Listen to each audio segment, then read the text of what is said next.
વિદ્યાર્થી મિત્રો, ફરીથી એક વખત તમારું સ્વાગત છે.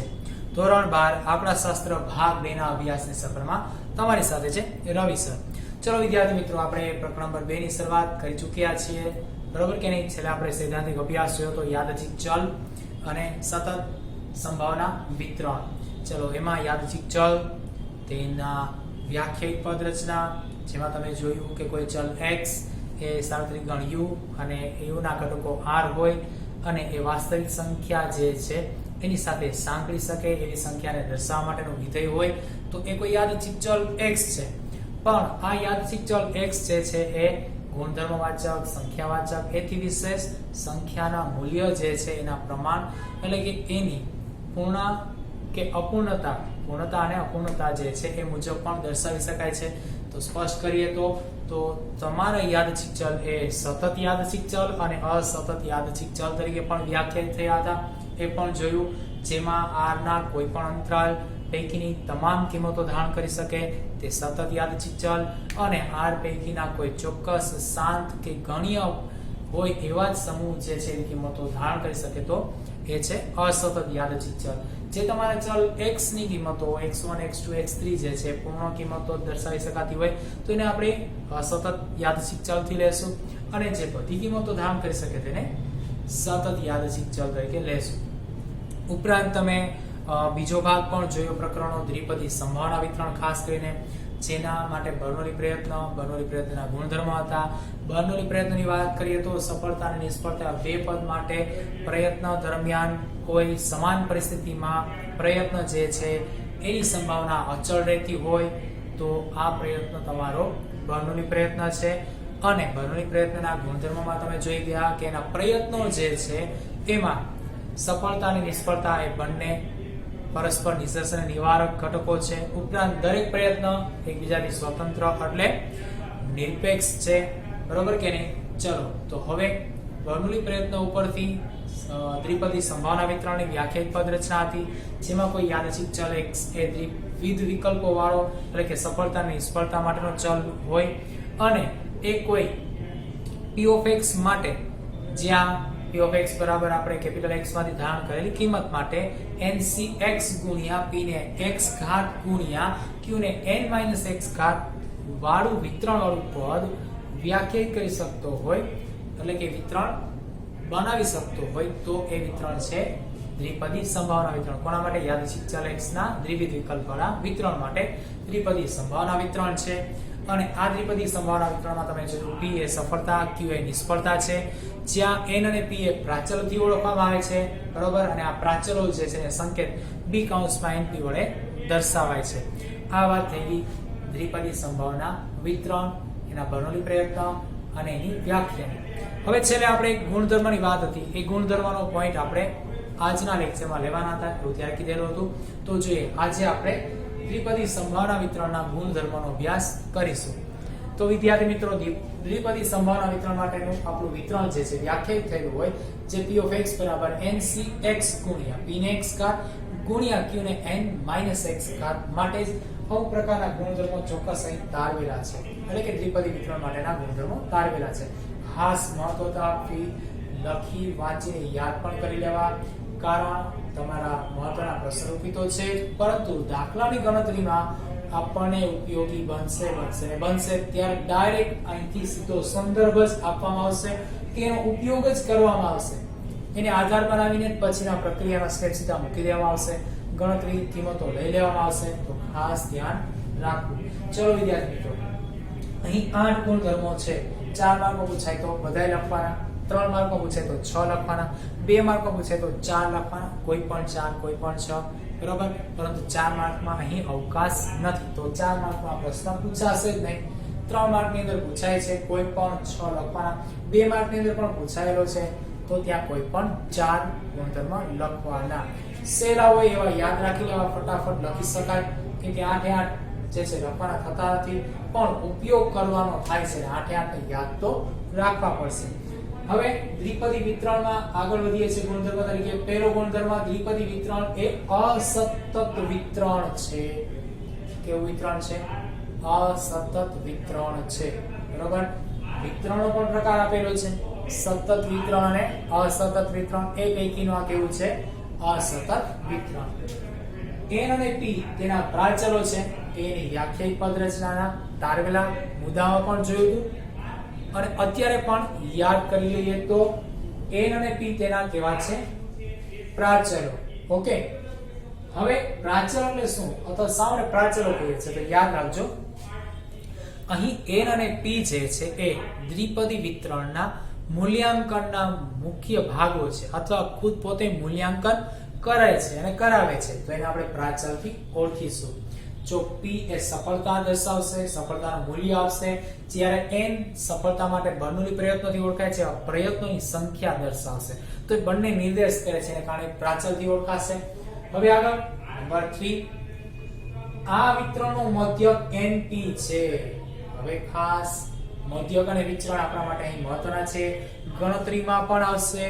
તો અહીં દ્વિપદી વિતરણની અંદર દ્વિપદી વિતરણના ગણતરીના ભાગની પણ અંદર આપણે ખાસ મધ્યક મેળવવાનો થશે. તો આ વિતરણનો મધ્યક એ np છે. n ગુણ્યા p એટલે મળશે મધ્યક, એને કહેવાશે મધ્યક. દ્વિપદી વિતરણમાં જ્યાં તમારા પ્રાચલો n અને p છે બંનેનો ગુણાકાર કરો તો એ માહિતીનો તમને, એ સંભાવનાનો તમને મધ્યક મળશે. હવે આગળ જેમ n બર્નોલી પ્રયત્નોમાં મળતી સફળતાની સરેરાશ સંખ્યા દર્શાવે છે. એ તો ભાઈ વાત ક્લિયર છે, સ્પષ્ટ છે કે મધ્યક હોય તો મધ્યક શું કરે? સરેરાશ સંખ્યા દર્શાવે. તો અહીં મધ્યક શું કરશે કે n બર્નોલી પ્રયત્ન વખતે જે સફળતાઓ મળશે એ સફળતાની શું કરશે? સરેરાશ સફળતા બતાવશે. વિચાર કરો વિદ્યાર્થી મિત્રો, પદ્ધતિઓ આપણને કેટલી ઉપયોગી હોય છે, કે આપણને કેટલી માહિતીમાંથી પ્રક્રિયાનો નિચોડ આપી અને આપણને ઉપયોગી બને છે. જો સંભાવનાઓ તો મેળવી લઈએ છે, પણ સંભાવનાઓ જે તૈયાર થયેલી હોય અલગ અલગ ઘટનાઓ માટે અથવા એક ઘટનાના અલગ અલગ ઘટકો માટે, તો આ ઘટકોની સંભાવના જે છે એની પણ સરેરાશ આપણે તૈયાર કરી આપશે. પણ અહીં સરેરાશનો શું ઉપયોગ?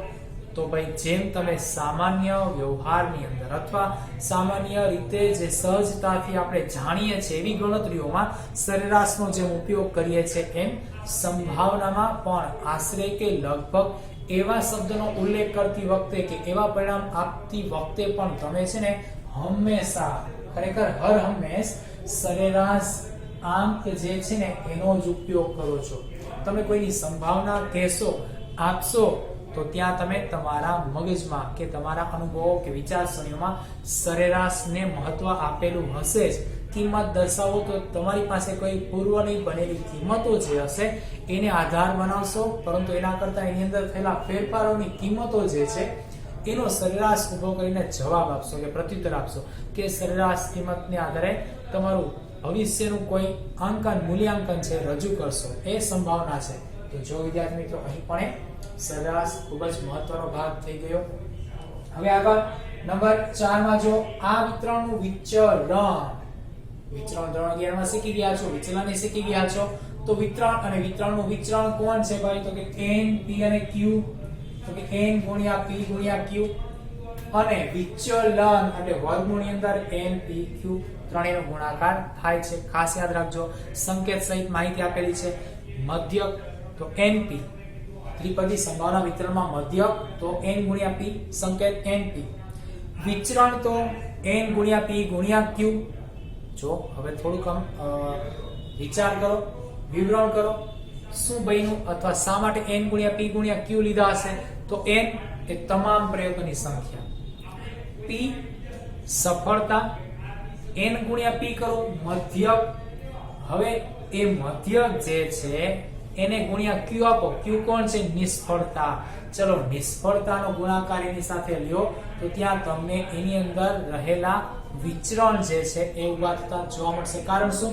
કારણ તમે જાણો છો કે n અને p નો ગુણાકાર એ મધ્યક છે, પણ મધ્યક એ સરેરાશ રજૂ કરશે, પણ સરેરાશ એની અંદર અત્યારે સફળતા છુપાયેલી છે. તો સફળતાની કિંમતો એ મધ્યકથી આગળ પાછળ દૂર ઓછી વખતે પ્રમાણમાં હશે, જે તમારી નિષ્ફળતાની કિંમતના ગુણાકાર સાથે શું કરશે? વિચરણ ઉભું કરશે. એ જ રીતે એનું વર્ગમૂળ કરી નાખો એટલે વિચલનનું વર્ગમૂળ એ વિચલન જ છે. હવે આગળ નંબર 5, દ્વિપદી વિતરણ માટે હંમેશા મધ્યક એ વિચરણ કરતા મોટો હોય છે. દ્વિપદી વિતરણ માટે વાત કરીએ તો હંમેશા મધ્યક એ કેવો છે ભાઈ? વિચરણ કરતા મોટો જ હોય છે. ખાસ યાદ રાખવું, બરાબર. વિચરણ છેદમાં મધ્યક બેનો ગુણોત્તર એટલે નિષ્ફળતાની સંભાવના q મળશે. એટલે કે વિચરણ કોણ? તો કે npq, તો n ગુણ્યા p ગુણ્યા q ભાગ્યા કોણ? તો કે મધ્યક. મધ્યક એટલે કોણ? તો કે np.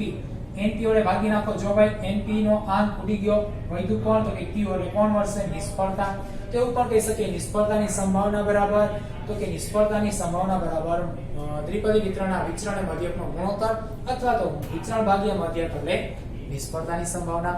અને હંમેશા યાદ રાખવું મધ્યક એ વિચરણ કરતા મોટો જ હશે. ઓકે. નંબર 6, n ની કોઈ પણ કિંમત માટે જો p એટલે સંભાવના 1/2 કરતા નાની હોય તો વિતરણની સંભાવનામાં વિષમતા આવે છે. એ વિષમતા ધન હશે. એટલે કે સંભાવના p, સફળતાની સંભાવના p, બરોબર છે, જે નું મૂલ્ય 1/2 કરતા ઓછું હોય એટલે 0.5 કરતા ઓછી સંભાવના હશે તો એ બધી સંભાવનામાં ધન વિષમતા રહેલી હશે. અને જ્યારે n ની કોઈ પણ કિંમત માટે જો p એટલે સફળતાની સંભાવના 1/2 કરતા વધુ હોય તો વિતરણની વિષમતા ઋણ હોય છે. એટલે કહેવાનો મતલબ એવો છે કે સફળતા અને નિષ્ફળતા સંભાવના જે છે, બરોબર, એ આપણે 0 એ ઉભા રહી છે. તો આપણે ધન ને ઋણ એ તરફ જવાના નથી. તો આપણી સંભાવના 0 ને 1 ની વચ્ચે જ મળે છે. તો અહીં ધન ને ઋણ શું છે? ધન ને ઋણ એ કિંમતોમાં આવતો તફાવત છે. જેમ કે ભાઈ 0 થી તમે 1 સુધીમાં સેન્ટરમાં ઉભા રહીએ તો કોણ આવે? કે 0.5. તો આ 0.5 થી કિંમત વધુ ને ઓછી. તો જો હવે બેલેન્સ અહીંયાથી થશે, બરાબર છે. તો એક આ બાજુ ને એક આ બાજુ કોઈ ત્રાજવું હોય તો હવે માની લો કે સંભાવના 0.5 થી ઓછી જાય, ઘટે, બરાબર. તો અહીંયા વજન ઘટશે તો વિષમતા કઈ ઊભી કરશે? તો કઈ દિશામાં ઊભી થશે? કઈ કિંમતમાં ઊભી થશે? તો જો ભાઈ ધનમાં. તો ક્યાં ઊભી થાય? વિષમતા ધનમાં ઊભી થાય, બરાબર કે નહીં? હવે એવું જ ઊંધું કરો. 0.5 કરતા વધુ જ્યારે સફળતાની સંભાવના આવે તો કયું પલ્લું ભારી થશે? તો કે ધનનું. એ ઝૂકશે તો વિષમતા ક્યાં ઊભી થાય? તો કે ઋણમાં, બરોબર છે. તેથી શું આવે છે ભાઈ? જો 1/2 કરતા નાની સંભાવના તો ધન વિષમતા અને 1/2 કરતા મોટી તો ઋણ વિષમતા કહેવાશે. અને n ની કોઈ પણ કિંમત માટે જો p બરાબર 1/2 હોય તો સમિત વિતરણ થાય. જો તમારી સંભાવના 1/2 હોય 0.5 હોય તો સમિત વિતરણ. એ વિતરણ જે છે એમાં ક્યાંય પણ તમને બેલેન્સ વિખાતું એવું જોવા મળશે નહીં. એટલે કે વિષમતા ઊભી થશે નહીં, નહીં ધન કે નહીં ઋણ. તો કેવી થશે? સમિત. તો વિદ્યાર્થી મિત્રો આ શું છે? 8 એના ગુણધર્મ. ચલો વિદ્યાર્થી મિત્રો હવે આપણે એક દ્વિપદી સંભાવના વિતરણનું ઉદાહરણ સમજીએ. તો ઉદાહરણ નંબર 11. જો ટેક્સ્ટ બુક તમારી પાસે હોય છે, રકમના શબ્દો કંઈક આ રીતે છે. એક ફેક્ટરીમાં ઉત્પાદિત થયેલા એકમોમાં 3% એકમો ખામીવાળા છે. હવે યાદચ્છિક રીતે એમાંથી 4 એકમો પસંદ કરવામાં આવે. ઉત્પાદિત એકમમાંથી 3% ખામીવાળા છે, પણ ઉત્પાદિત એકમો કુલ એકમોમાંથી આપણે શું કરીએ? 4 એકમો પસંદ કરીએ યાદચ્છિક રીતે. તો પસંદ થયેલા એકમોમાં એક પણ એકમ ખામીવાળો ન હોય તેની સંભાવના શોધો. એક પણ એકમ ખામીવાળો ન હોય. ચલો વિદ્યાર્થી મિત્રો પેલા આટલી રકમ છે એને દ્વિપદી સંભાવના વિતરણ તરીકે ઓળખવી. કેમ ખબર પડશે કે દ્વિપદી સંભાવના વિતરણ છે કે નહીં? તો અહીં જુઓ, પહેલા તો એકમમાં ખામીવાળો કે સારો ત્યાંથી જ ખ્યાલ આવશે. 3% એકમ કેવા કહી દીધા? ખામીવાળા. તો સારા હોય કે ખામીવાળા હોય? ચલો પહેલી વસ્તુ. બીજું સંભાવના કીધી છે તો સંભાવનામાં એક સાદી સંભાવના પહેલા બની ગયા. હવે આ વિતરણ છે કે નહીં કેમ ખબર પડશે? તો તમને જો પસંદગી વખતે કેટલા એકમ પસંદ કરવાના કીધા? 4 એકમ. અને 4 માંથી એકેય ખામીવાળો ન હોય એવું કીધું. જ્યારે આની પહેલામાં યાદચ્છિક રીતે 1 એકમ 2 એકમ કે વધુ એકમો પસંદ કરવાના કીધા હોય એ એકમની સંભાવના ગોતવાની કીધી. આની અંદર શું કીધું છે? પસંદ થયેલા એકમોમાં ખામીના એકમોની સંખ્યા ન હોય તે. તો વિતરણ માટે તમારી પાસે આવા શબ્દો ચોક્કસ છે, એને આધાર બનાવીને ઓળખી શકો છો કે આ સંભાવના વિતરણ છે. ચલો વિદ્યાર્થી મિત્રો હવે તો પહેલા આપેલી કિંમતો એટલે કે ઘટકો એ તારવી લઈએ, કઈ કઈ વસ્તુઓ છે, અને એથી વિશેષ આગળ દ્વિપદી સંભાવના વિતરણ જે છે ના થોડાક સ્ટેપ કઈ રીતે આપણે એને સાદરૂપ આપવું એ પણ સમજી લઈએ, કારણ તમારા માટે આ પહેલી વખત જ આવે છે. ચલો સૌથી પહેલા તો 11 નંબરની અંદર સૂચના આપી છે 3% ખામીવાળા, બરોબર, અને સૌથી છેલ્લે કીધું છે ખામી વગરના હોય તેની સંભાવના. તો વિદ્યાર્થી મિત્રો તમારી સરળતા ખાતર યાદ રાખવાનું શું કરવું એ અહીં સફળતા અને નિષ્ફળતા દ્વિવિધ વિકલ્પ છે. દ્વિવિધ વિકલ્પ સફળતા અને નિષ્ફળતા છે, બરોબર, કારણ કે દ્વિપદી સંભાવના વિતરણ છે. હવે જ્યારે પણ છેલ્લે જે સંભાવના પૂછી છે એને હંમેશા સફળતા માની લેવી કે ધારી લેવી. જો તો બધા એકમો સારા હોય એટલે એક પણ ખામીવાળા ન હોય તો શું કરીએ, એકમ સારા હોય તેને સફળતા ગણીએ અને એકમ ખરાબ હોય એને નિષ્ફળતા ગણીએ. ચાલો તો અહીં લખીએ, અહીં ચલ x ની કિંમત શું, તો કઈ એકમો ખામી વગરના હોય.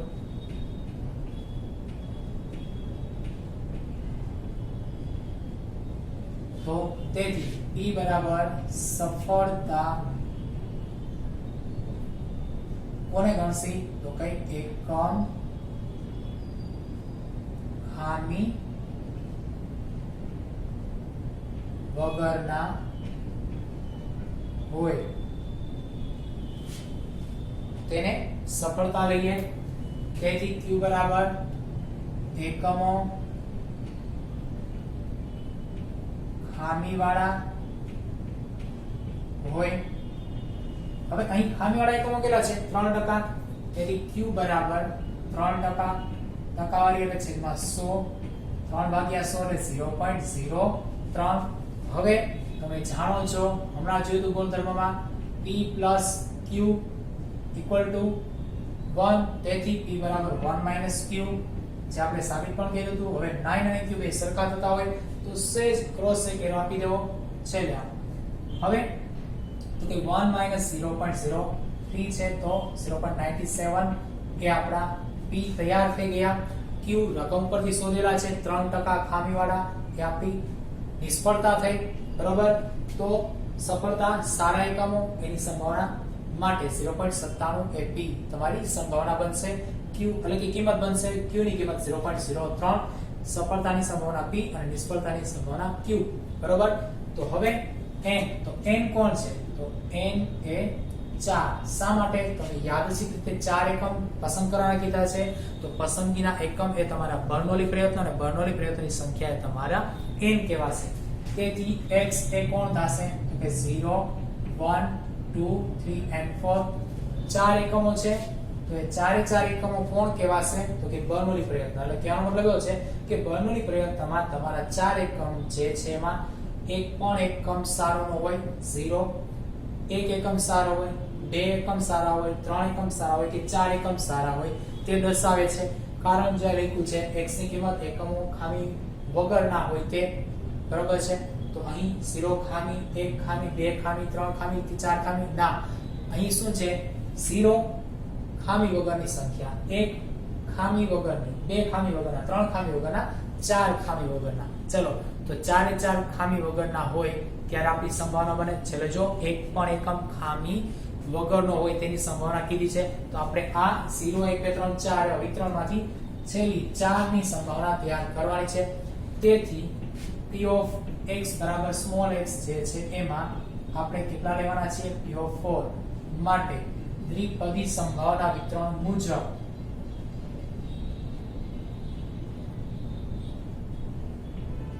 વિતરણ કોણ છે કે p of x બરાબર ncx ગુણ્યા p ને x ઘાત ગુણ્યા q ને n - x ઘાત મુજબ.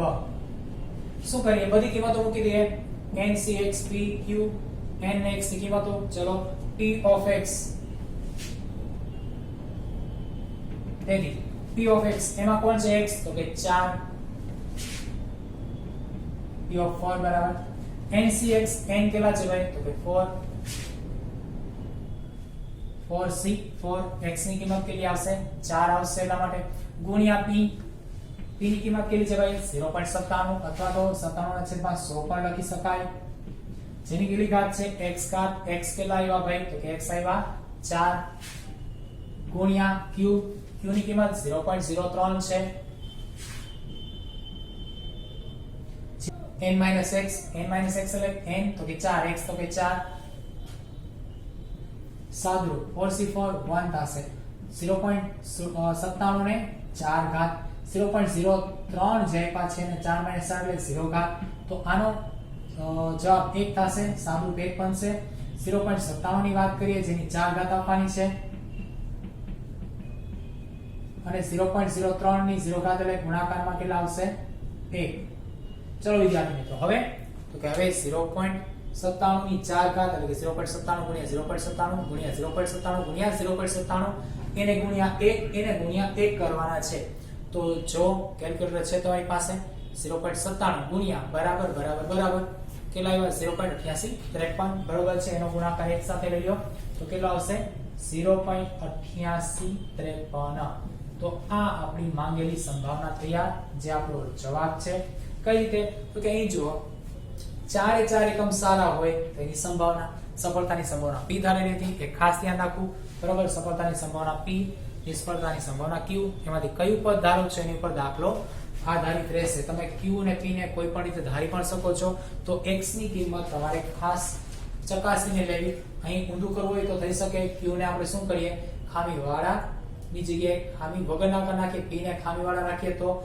p 0.03 થઈ જશે q 0.97 થઈ જશે પણ હવે આ સંખ્યા ભૂલી જશે 0 એમાં એકેય ખામી નહીં એટલે બધાય સારા એક ખામી વાળા બે માં બે ખામી ત્રણ માં ત્રણ ખામી ચાર માં ચાર ખામી થઈ જશે તો આ વસ્તુનું ખાસ ધ્યાન રાખવું ચલો તો આ દ્વિવિધ વિકલ્પ વાળા દ્વિપદી સંભાવના વિતરણનું પહેલું ઉદાહરણ હવે આપણે આગળ આવા બીજા ઉદાહરણો સાથે મળીએ ત્યાં સુધી આવજો